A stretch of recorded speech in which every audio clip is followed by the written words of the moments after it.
അവളുടെ ഭർത്താവ് ഇന്ന് വീട്ടിലുണ്ട്. അവളത് പറഞ്ഞിരുന്നില്ല. എങ്കിലും എനിക്കറിയാം.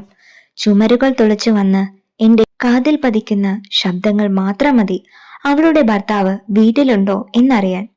രാവിലെ അവൾ ഇട്ടുകൊടുത്ത ചായക്ക് കടുപ്പമില്ലെന്ന പേരിൽ അയാൾ എറിഞ്ഞുടച്ച ഗ്ലാസിന്റെ ശബ്ദം കേട്ടാണല്ലോ ഞാൻ ഉണർന്നത്. അവൾക്കതൊരു പ്രശ്നമൊന്നുമല്ല. ഇന്നലെ ചായക്ക് പാല് പോരെന്നും അതിന്റെ തലേന്ന് മധുരമില്ലെന്നുമായിരുന്നു അയാളുടെ കയ്യിൽ നിന്ന് ഞെരുങ്ങിയിറങ്ങാൻ ഗ്ലാസ്സിന് കേൾക്കേണ്ടി വന്ന പഴി. അവളിപ്പോൾ അടുക്കളയിൽ നിന്ന് നിശബ്ദമായി കണ്ണുനീർ കുടിച്ചിറക്കുന്നുണ്ടാവും.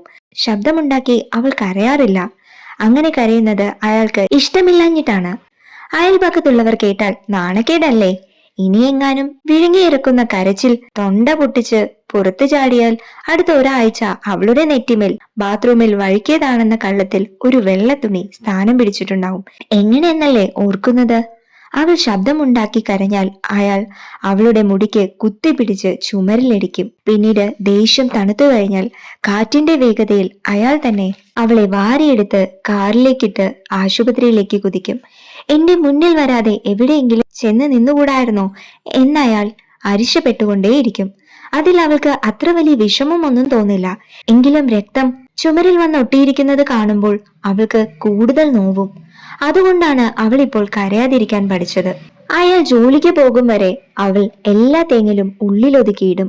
അയാൾ പോയ ശേഷം അണക്കെട്ട് തുറന്നു വിട്ടതുപോലെ അവൾ പൊട്ടിക്കരയും. ആ തേങ്ങലുകൾ ചുമരുകൾ തുളച്ച് എന്റെ ചെവിയിൽ കയറും. ഞാൻ വേദനയോടെ കിടന്ന കിടപ്പിൽ നിന്ന് എണീറ്റ് അവളുടെ മുറികൾക്കിടയിലൂടെ ജനാലയിൽ പരതും. തേടുന്ന കണ്ണുകൾക്ക് പിടി തരാതിരിക്കാൻ മനഃപൂർവ്വം അവൾ മുന്നിൽ വരാത്തതാണെന്ന് എനിക്കറിയാം. എങ്കിലും വിഷമിക്കേണ്ടെന്ന് ഒരു ആംഗ്യം കാണിക്കാനെങ്കിലും എനിക്കിപ്പോൾ ഉൾവിളി തോന്നും. കാലത്തും വൈകീട്ടും ഉച്ചയ്ക്കും ഞാൻ ഇടവേളയിട്ട് അവൾ തുറക്കുന്ന ജനാലയ്ക്ക് വേണ്ടി കൊതിയിട്ട് നിൽക്കും. അബദ്ധത്തിലെങ്ങാനും കണ്ണുകളുടെ കാന്തിക വലയത്തിനുള്ളിൽ വന്ന് പെട്ടുപോയാൽ അവൾ അഭിനയത്തിന്റെ കൊടുമുടി കയറും. അയാളെ ഫോണിൽ വിളിച്ച് ഞാൻ കേൾക്കാൻ മാത്രം ഒച്ചയിൽ കഴിച്ചോ കുടിച്ചോ വേഗം വരണേ എന്നൊക്കെ കൊഞ്ചും. തിരിച്ചു വരുന്ന മറുപടികളൊക്കെ എനിക്കറിയാം. എങ്കിലും അവൾ ആദ്യ പ്രണയത്തിൽ മോഹപ്പെട്ടു പോയ പെണ്ണിനെ വരച്ചിടുന്നത് പോലെ അഭിനയിക്കും. സുഖമാണെന്ന്, എന്നെ കാണിക്കാനാണതെന്ന് എനിക്ക് നന്നായിട്ട് അറിയാം. ഞാനും ഒന്നും അറിയാത്തവനെ പോലെ പല്ല് കാണിച്ച് ചിരിക്കും. അവനൊന്നും അറിഞ്ഞില്ലെന്ന സന്തോഷം അപ്പോൾ അവളുടെ മുഖത്ത് തെളിഞ്ഞു കാണും. എങ്കിലും ഇടയിൽ എവിടെയോ പൊരുത്തമില്ലാതെ പോയ ജാതകവും തമ്മിൽ ചേരാതെ മാറി നിന്ന നക്ഷത്രങ്ങളും അവളുടെ കണ്ണിലും എന്റെ മനസ്സിലും അമാവാസിയായി കടന്നു കയറും. പിന്നെയും അടുത്ത അവധി ദിനത്തിൽ എന്നെ കാണുമ്പോൾ അവൾ അയാളുടെ കയ്യിൽ പിടിച്ച് അയാളെ ചേർന്ന് നിന്ന് കണ്ണടച്ച് ചിരിക്കും. അയാൾ അവളെ വിടുവിച്ച് ദേഷ്യപ്പെട്ട് മുന്നിൽ നടക്കും. അപ്പോഴും കുറുമ്പ് കാട്ടുന്ന കുട്ടിയെപ്പോലെ ചിരിച്ച് തല കുനിച്ച് നാണത്തിന്റെ ഭാവാഭിനയങ്ങൾ മുഴുവൻ അവൾ മുഖത്ത് വിരിയിച്ചെടുക്കും. എനിക്കിപ്പോൾ അവളെ ഒരു കൊച്ചു കുട്ടിയെ പോലെ ഒരുക്കിയെടുത്ത് കൈ പിടിച്ചു നിർത്തി നെറ്റിയിലൊരു മൃദുല ചുംബനം നൽകാനാണ് തോന്നുക. അപ്പോഴേക്കും ജാതകം വന്ന് മറിച്ചില്ലായിരുന്നുവെങ്കിൽ ഇപ്പോൾ ഈ അഭിനയമൊന്നുമില്ലാതെ നമ്മൾ ഒന്നിച്ചിരുന്നേനെ അല്ലേ എന്ന് ആ നിഴൽ പറ്റി നടക്കാൻ കൊതിച്ച 24-കാരനായി ഞാൻ മാറിയിട്ടുണ്ടാകും. പിന്നെ അവളെ കാണാൻ ചെന്ന് നിന്ന ബസ് സ്റ്റോപ്പും നടന്നു തീർത്ത വഴികളും എന്റെ ചുറ്റും വന്ന് നിറയും. നേരം ഇരുട്ട് കയറി മറയും. പറയാതെ അടക്കി അടക്കി വെച്ച പ്രണയം ഹൃദയത്തിൽ നിന്ന് കണ്ണിലേക്ക് ഇറങ്ങി വരും. വീട്ടിൽ ചോദിച്ചു വരുമ്പോൾ നോവിച്ചു വിടല്ലേ എന്ന് മാത്രം.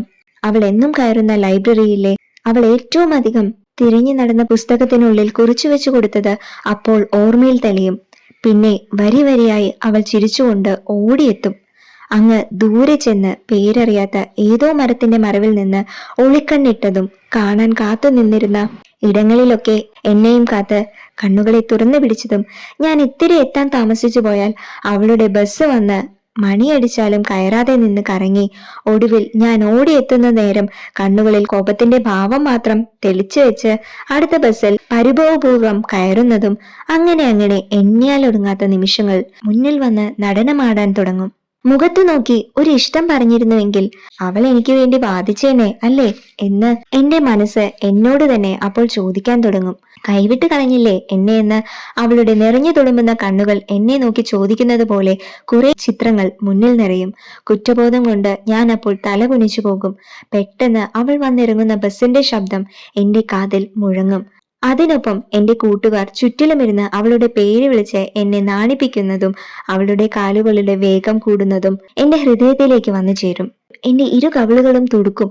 കുറച്ചു കൂടുതൽ നേരം നടക്കാമെന്ന് കരുതി ഞാൻ സായാഹ്നത്തിന്റെ ചുവന്ന ചുണ്ടുകളിലേക്ക് നോക്കും. ഹൃദയത്തിൽ പ്രണയത്തിന്റെ തണുപ്പ് അരിച്ചിറങ്ങും. കണ്ണടച്ച് സ്വപ്നങ്ങളെ പുൽകും. അതിന്റെ നിർവൃതിയിൽ അലിഞ്ഞ് കാറ്റേൽക്കും. ഏതോ ഭൂതകാലത്ത് കൊണ്ടു ചെന്ന് നിർത്തും. അപ്പോൾ ജോലിക്ക് കയറാൻ വന്ന മെമ്മോയും കൊണ്ട് പെണ്ണ് കാണാൻ പോയ ചെറുപ്പക്കാരൻ ജോൾസിന് കൈമടക്ക് കൊടുക്കാത്തതോർത്ത് സ്വയം ശപിച്ച് ആകാശം നിറയെ നക്ഷത്രങ്ങളെ തിരയും.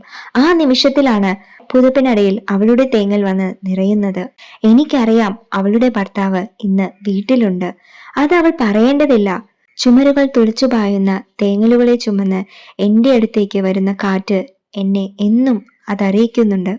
ഏതെങ്കിലും വഴിയുടെ ഏതെങ്കിലും വളവിൽ വെച്ച് തമ്മിൽ കണ്ടാൽ ചിരിച്ചുകൊണ്ട് അയാളെ അവൾ കെട്ടിപ്പിടിച്ച് എന്നെ നോക്കി ഇനിയും എന്നെ ഓർക്കേണ്ടതില്ലെന്ന് കണ്ണുകളിലൂടെ കോറിയിടുമെങ്കിലും ഇന്നും ഞാൻ അവളെ കാണാൻ പോകും.